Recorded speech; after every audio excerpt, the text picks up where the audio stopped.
पिछले 10 सालों में द्रव्य विज्ञान एवं द्रव्य इस चैप्टर से सिर्फ 2 ही सवाल पूछे गए हैं। द्रव्य गुण विज्ञान की व्याख्या, अंग, महत्व एवं प्रयोजन लिखिए। और दूसरा सवाल, द्रव्य की परिभाषा, वर्गीकरण एवं भेद लिखिए। ये 2 सवाल ही बार बार रिपीट होते हैं हर साल। तो हम इन्हीं दोनों सवालों को अगर करके जाएंगे सही से तो हमारा ये चैप्टर तैयार हो गया। और हम इस वीडियो में इन्हीं दोनों सवालों को करने वाले हैं। तो हम पहला सवाल करते हैं, द्रव्य गुण विज्ञान की व्याख्या, अंग, महत्व एवं प्रयोजन लिखिए। ये जो पहला सवाल है हम इस सवाल को करते हैं।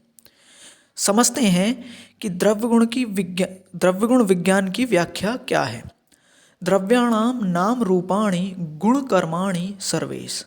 अर्थात द्रव्य के नाम, रूप, गुण, कर्म एवं प्रयोग का सर्व विवेचन जिस शास्त्र में होता है या जिस शास्त्र में मिलता है उसे द्रव्य गुण कहते हैं। मतलब द्रव्य के नाम मतलब उसका बॉटेनिकल नेम, उसका फैमिली, रूप मतलब मॉर्फोलॉजी, उसका क्या कैरेक्टर्स है, वो दिखता कैसा है द्रव्य, उसके गुण, कर्म, उसका गुण क्या है, रस है, रस गुण, वीर्य, विपाक, और उसका कार्य क्या है, कर्म मतलब वो दीपन, पाचन, कौन सा कर्म कर रहा है।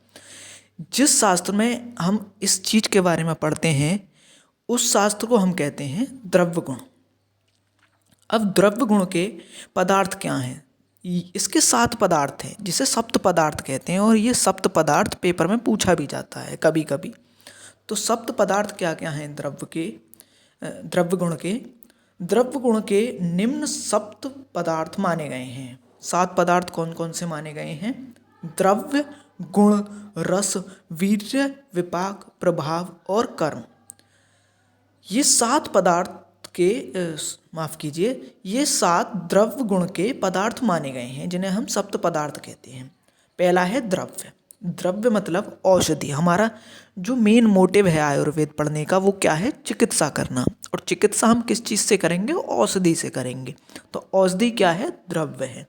अब द्रव्य के अंदर क्या होगा? गुण, रस, वीर्य, विपाक और प्रभाव, ये उसके क्या होंगे? गुण होंगे। तो गुण का मतलब होता है उसकी प्रॉपर्टीज। उसमें क्या प्रॉपर्टीज हैं कि जो वो किसी एक पर्टिकुलर बीमारी में, व्याधि में देने पर उस फायदा देता है। अगला है रस मतलब टेस्ट। उसका टेस्ट क्या है? वीर्य होता है पोटेंसी, उसकी कार्य शक्ति क्या है? विपाक यानी फाइनल ट्रांसफॉर्मेशन, मतलब वो खाने के बाद, पचने के बाद किस विपाक में टूटता है। जैसे अम्ल, लवण या मधुर, अम्ल, लवण, कटु, तिक्त, कषाय, ये जो 6 रस होते हैं इनमें से किस विपाक में वो परिवर्तित होता है उसे विपाक कहा जाता है। और प्रभाव होता है उसका स्पेसिफिक पोटेंशी, मतलब वो इन ऊपर के 4 गुण, रस, वीर्य, विपाक, इनके द्वारा कार्य ना करके यदि वो कोई और अलग प्रॉपर्टी शो करता है अपनी, तो उसको हम कहते हैं प्रभाव। और कर्म क्या हो गया? उसका एक्शन हो गया, बॉडी पर उसका कार्य क्या है उसको कहते हैं हम कर्म। अब यहाँ जो एक लाइन लिखी हुई है इसके बारे में हम समझ लेते हैं। इसका सप्त पदार्थ का अर्थात द्रव्य के अंतर्गत रस, गुण, वीर्य, विपाक एवं शक्ति यानी प्रभाव, ये 5 पदार्थ रहते हैं। मतलब द्रव्य हो गया हमारा, उसके अंदर ये 5 रहते हैं। कौन कौन सी चीजें? गुण, रस, वीर्य, विपाक और प्रभाव। अब कह रहा है एवं अपना अपना काम संपादित करते हैं। मतलब ये द्रव्य में रहते हैं और अपना अपना कार्य संपादित करते हैं। मतलब बॉडी में ड्रग को लेने के बाद ये अपना अपना कार्य दिखाते हैं।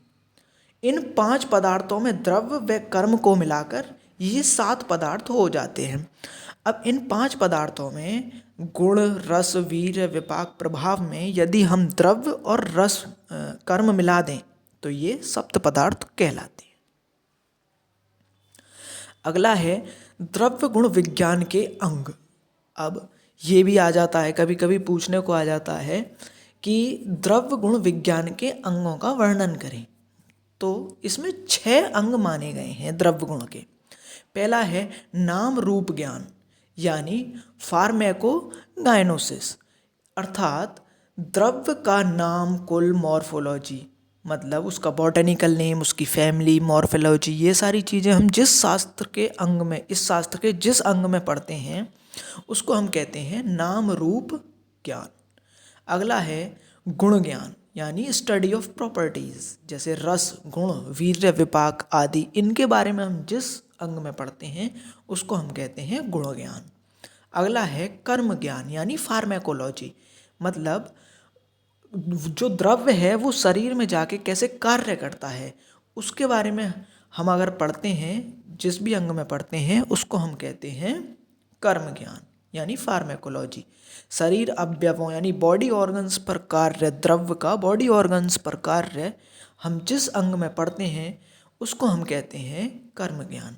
अगला है प्रयोग ज्ञान यानी फार्मेकोथेरेपेटिक्स, यानी गुण कर्म के आधार पर रोग में युक्तिपूर्वक उपयोग। अब इसमें क्या पढ़ते हैं हम कि कौन सी बीमारी में हमें कौन सा ड्रग देना है, इसके बारे में जिस भी हम अंग में पढ़ते हैं द्रव्य गुण शास्त्र के, उसको हम कहते हैं प्रयोग ज्ञान। अगला आ गया आपका योग ज्ञान यानी स्टडी ऑफ फॉर्मुलेशंस। अब इसमें क्या पढ़ेंगे हम, द्रव्यों को उचित अनुपात, विधि और संस्कार के साथ मिलाकर औषधि बनाना, मतलब हम इसको क्या कहते हैं, हम इसको रसशास्त्र भी कहते हैं योग ज्ञान को, क्योंकि हम रसशास्त्र में क्या पढ़ते हैं, हम इन्हीं चीज़ों के बारे में पढ़ते हैं कि द्रव्य बनाने के लिए, औषधि बनाने के लिए हमें कौन कौन से द्रव्यों की क्या क्या अनुपान लेना चाहिए, क्या उनकी विधि है, कौन से उनमें, जैसे पुटपाक हम जो लगाते हैं, जो जैसे पाक करते हैं, संस्कार करते हैं, हम पारद संस्कार करते हैं, वैसे ही संस्कार के साथ मिलाकर औषधि बनाना, ये सारी चीज़ें हम जिसमें पढ़ते हैं उसको कहते हैं योग ज्ञान। अगला है कल्प ज्ञान यानी फार्मास्यूटिक्स, यानी चूर्ण, क्वाथ, अवलेह आदि निर्माण विधि, यानी फार्मास्यूटिकल्स क्या होते हैं आपके, जो ये ड्रग, जिस कंपनी में ड्रग बनाए जाते हैं, मतलब जैसे द्रव्य की कौन सा रूप बॉडी के लिए बनाना है, जैसे कि उसका चूर्ण बनाना है, उसका क्वाथ बनाना है, उसका अवलेह बनाना है, जैसे च्यवनप्राश क्या है, अवलेह है। तो ये सारी चीज़ें जिस भी शास्त्र में के हम अंग में पढ़ते हैं उसको हम कहते हैं कल्प ज्ञान। अगला है द्रव्य गुण का महत्व एवं प्रयोजन। अब आ गया इसका कि इसका क्या इम्पोर्टेंस है, द्रव्य गुण का इम्पोर्टेंस क्या है। तो इम्पोर्टेंस है, ये चिकित्सा शास्त्र का मुख्य अंगभूत विषय होने के कारण अत्यधिक उपयोगी है, यानी ये चिकित्सा शास्त्र का एक मुख्य उपयोगी अंग है, इसलिए यह अत्यधिक उपयोगी है। अगला है चिकित्सा के चतुष्पादों में वैद्य करता है वह द्रव्यकरण चिकित्सा का साधकतम कारण है, जो द्रव्य के महत्व को दर्शाता है, चिकित्सा चतुष्पाद में महत्वपूर्ण है। अब चिकित्सा चतुष्पाद क्या है, 4 अंग हैं चिकित्सा के, मतलब वैद्य होता है, उसमें उपस्थाता होता है, औषधि होता है और रोगी होता है। तो उसमें क्या है, उसमें औषधि जो है वो द्रव्य है। भाई अगर औषधि ही नहीं होगी तो हम रोगी के रोग का निवारण कैसे कर सकते हैं। तो इस वजह से ये चिकित्सा चतुष्पाद में महत्वपूर्ण है, इसीलिए यह इसकी महत्वता बताई गई है।